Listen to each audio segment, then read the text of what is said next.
ఈ వివాహ జీవితంలోని బంధం ఉందే, భార్య భర్త అనే బంధం, మిగతా వరుసలన్నిటికంటే కూడా ఇది మూలమైనటువంటి వరుస. వరుస అంటే తెలుసు కదా, వావి వరుస అంటారు కదా.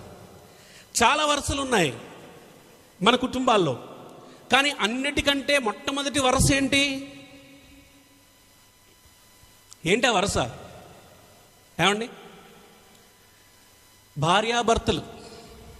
ఆ తర్వాత వీరికి పెళ్ళై భార్యాభర్తలు అయిన తర్వాత వీరికి కయ్యూను పుట్టాడు. అప్పుడు మళ్ళీ కొత్త వరుసలు వచ్చాయి. ఏమొచ్చాయి?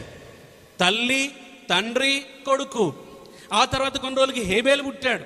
హేబేలు పుట్టిన తర్వాత మళ్ళీ ఒక కొత్త వరుసలు వచ్చాయి, 2, అన్నయ్య, తమ్ముడు.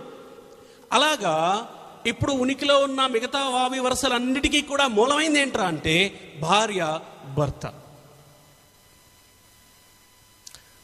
This is the beginning of all other relationships that we have today.